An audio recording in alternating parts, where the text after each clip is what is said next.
And the last word, at least before the lunch break, will go to involvement of patients. And for that we have a duo. Ingrid Klingmann, who cannot be with us in person, will explain EUPATI. So EUPATI is European Patients Academy on Therapeutic Innovation. She's also from the European Forum for Good Clinical Practice. So Dr. Klingmann is specialized in general medicine, clinical pharmacology, and pharmaceutical medicine. And she teaches clinical research and regulatory affairs staff, as well as patients, on topics of clinical medicines development to prepare them, especially the patients, for collaboration with clinical researchers. And this will be followed by an in-person comment by Ghada Ibrahim, who is president of PACRT. It's Patient Advocates for Cancer Research and Treatment. It's a Swiss non-profit association. The goal of this organization is to bring the patient's central role to the forefront of all aspects of cancer research and policy-making mechanisms. Ghada Ibrahim holds 2 master's degrees from Cairo, Egypt, and Wisconsin, United States. So first the video and then the comment by Ghada Ibrahim.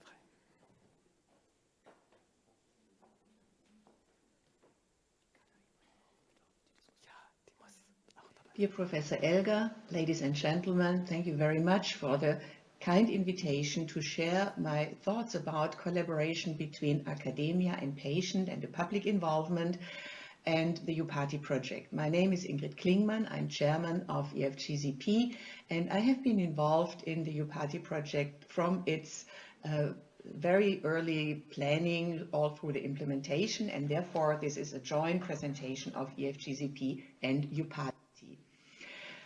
The development of a new medicine has traditionally been involving different scientific disciplines, clinical research methodologies, sponsors, vendors, competent authorities, ethics committees, but not the patients themselves for whom we were and are doing this type of work. Now, patient centricity has become a buzzword in the last couple of years, meaning everybody cares for the patient, everybody listens to the patients, everybody does everything for the patient, and that was very nicely presented in a slogan from UCB, which said, inspired by patients, driven by science. Now, I think this is definitely not enough anymore. We need patient involvement. We need the involvement of patients when we discuss about the research questions, the topics that we want to investigate to ensure that they are relevant for patients. We need to ensure that the clinical trials that we are designing are feasible for patients, are relevant for patients, and that we protect the patients that participate in our trials as much as possible by minimizing their risks and their burden, and on the other hand, maximize the chances that they get an effective treatment while they are in our randomized clinical trials. Now, if patient involvement is so important, why is it not happening? And when you listen to patients and the public, there is no interest in that topic. There is hardly any knowledge about the medicines development process. There is the negative image of clinical research. All that has to some degree improved during Corona, but it's only modest improvement, I would say. But there is also hardly any knowledge about the relevance of and the options for patients to participate in this process, because there's also very little well-structured, well-understandable, reliable, objective information about the medicines development process available. Now, when we listen to industry and academia, competent authorities, ethics committees, HTA authorities, then we have a different situation. The involvement of patients has not been installed as a routine part of their clinical development processes or activities. There's a fear for delays by bringing in an additional player, for additional costs and conflicts of interest. On the other hand, those who are interested in collaboration have problems to find patients and patient organizations that are willing to collaborate. but also individual patients who have the knowledge about the medicine's development process to be able to contribute their knowledge in the most efficient way. And there is also no or not enough political will to integrate patients into the process and making it mandatory. That is not in our legislation, also not in the newest legislation in the EU on clinical trials. Now, this is a very famous EUPATI slide, which presents all the different areas where patients can meaningfully contribute to tasks and elements of the medicine's development process. And we have here above the arrow tasks that require skilled patients who have a good understanding of the medicine's development process. And we have below the arrow tasks where we need patients who have no or very little experience to better understand whether the information that we provide is really understandable to patients and the public that have no experience and understanding of the medicine's development process.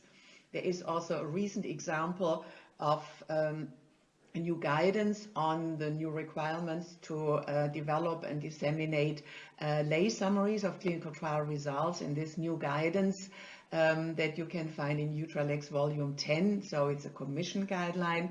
It has been worked out how patients and where patients can meaningfully contribute to the planning, development, translation and dissemination of lay summaries.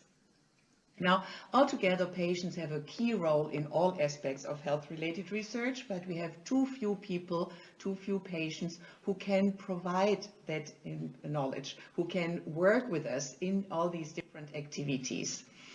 I mentioned already that there are different needs for patients, and therefore there is a categorization developed by EUPATI that explains the type of patients that can be considered to be involved in different activities in the clinical trial process. And this reaches from individual patients who know about the living with the disease because of their own personal experience, up to patient experts, which are people who have experience with the disease, plus the methodological and scientific knowledge about the medicine's development activities. Now, in 2012, the Innovative Medicines Initiative, IMI, released a project, a call for a project to increase the capacity of patients that can contribute to the medicine's development process. And the EUPATI project, which stands for European Patient Academy on Therapeutic Innovation, was developing that concept of developing a core of patient experts in a diploma type course with 6 online modules and 2 face-to-face modules based on the syllabus of PharmaTrain, the IMI project that was established to harmonize and increase the quality of training and education in pharmaceutical medicine. So based on that syllabus, this course was developed, and you see here the 6 topics that were addressed. And there was the agreement to develop a toolbox with different fact sheets, presentations, all type of material that patients might find interesting and helpful when they want to know about a particular aspect, a particular topic in the medicine's development process. And this toolbox was translated into the 7 most frequently spoken languages in Europe. The project finished very successfully, was continued as the EUPATI Foundation, and in the first 4 years of this training course offering, it was a 14-month course, over 200 graduates from 196 countries and representing 197 diseases completed this course. Since 2021, the program for the course was reorganized. It is now an open classroom where everybody can pick and choose a certain lecture, but about 25% of the participants also apply for the certificate to become a EUPATI fellow and to go through the whole material and the whole course.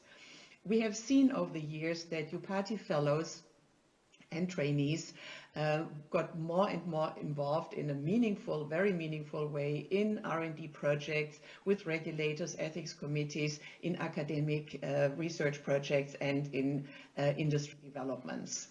Now, an important element of the EUPATI project was that this does not remain a European project, but that it becomes also a national project to enable the provision of information and education in a way that is exactly adapted to the conditions of patient involvement in the different countries. And these EUPATI national platforms exist now in a large number of countries, and also in Switzerland. We have EUPATI Switzerland, that is a focus for people and organizations involved in the medicines, in the patient involvement activities in the medicines development process and access to treatment processes here in Switzerland.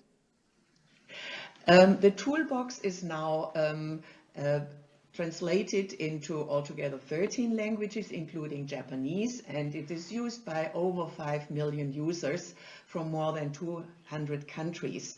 There are more than 3,500 content items, and all that is created under Creative Commons license, which means everyone can use that material free of charge, build in own presentations, in own teaching occasions, opportunities, as long as it is mentioned that this is EUPATI material. Now, the collaboration between industry, academia, and patients is at different stages. In industry, or the collaboration of patients with industry has been systematically developed. There were huge financial and human resources invested to enable a collaboration environment that meets really all ethical, legal, regulatory, scientific, and methodological and also variety of competencies requirements that were identified. There is an infrastructure, there are educational measures and resources that can increase the involvement of patients in the pharma industry more and more, less so in CROs. There is still quite some work to be done there to ensure that patients get involved in different areas of medicines development to maximize relevance and efficiency of clinical research. Now, the academic researchers and the patient community are not yet collaborating so intensively. That is partly because it is a different type of collaboration anyway already existing between the physician and the patient, and also a certain relationship. Now, changing or adding an additional relationship between academic researcher, physician, and the patient is not so easy. There is a lack of expected benefit from another type of collaboration between academia and patients. There are also no or very limited resources in academic departments, and there is no institutional infrastructure in most hospitals to facilitate that collaboration. So there is really a huge amount of space for clinical trial units to systematically support their academic researchers in the hospital to enable patient involvement with all the organizational and administrative needs, contact building, etc.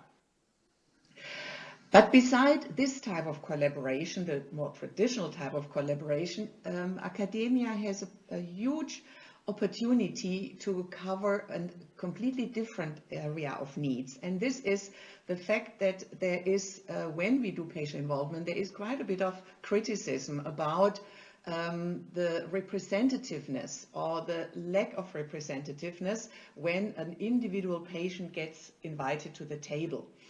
And the reason is that patient organizations do not have a systematic, scientifically sound evaluation of the patient data that they host in their patient community, of the therapeutic needs in these different disease stages, for example, and the disease conditions, the constraints in living with the disease. If they would have that type of information, they could much more meaningfully equip, so to say, their representatives that are involved in the medicines development process with other stakeholders.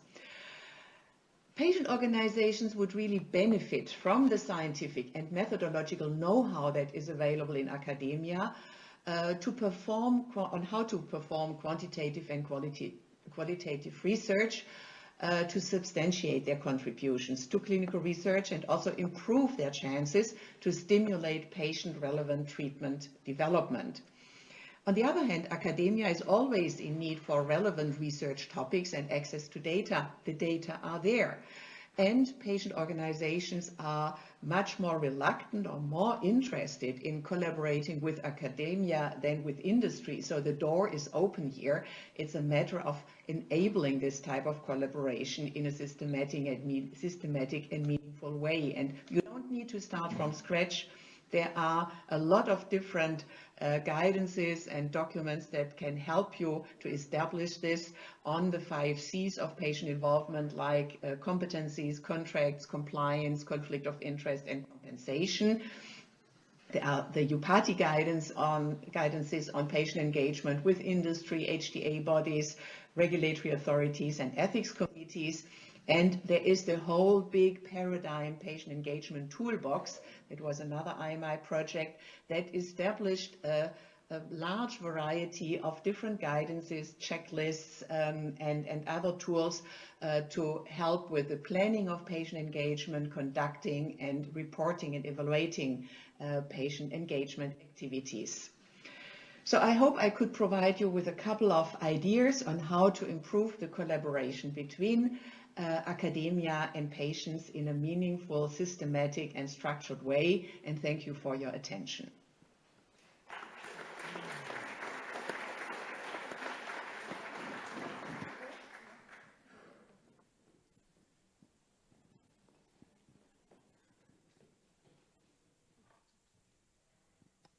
Thank you so much.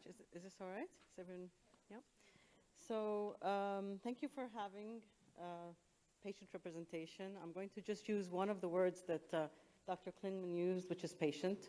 She does very well, actually, and very needed, have this distinction for the 5 types of patients, which I would like to say is very important, and the distinction is very important as well. But I will just choose patient for short. I'd like to reiterate a lot of the things that Dr. Klingman has brought up. Her talk is incredibly comprehensive. I'm very happy to have, I can go into each one of these points in detail, but it's been very comprehensive. I'd like to just stress on 2 things, which is patient education. This term has been used, which I feel we should change it a little bit, and we should stick to patient expert education, because patient education is a little bit confusing when we're talking about the patient or the public. A lot of times when we say patient education, we're actually talking about educating the public, which is not the same as patient expert education. So this distinction has to be made. The thing I'd like to stress on with Dr. Klingman's presentation is the way patient expert education has evolved and the necessity. So the utility of patient inclusion in research is now mainstream. The utility has been established along the years. It's been a fight, and I'm sure you must know that it's been a fight. The EUPATI was created 10 years ago, but the utility by patients and what they bring to the table and what we bring organizations or patients to the table is so rich that it cannot be understated. So the utility of whether to have patient inclusion in research is established. Now the how is the question now, and the how is what we're working on incessantly and with perseverance, because the how is what we have to capitalize on now. The utility is established, now the how is what's important. And Dr. Klingman has raised a few issues, but the how is through education.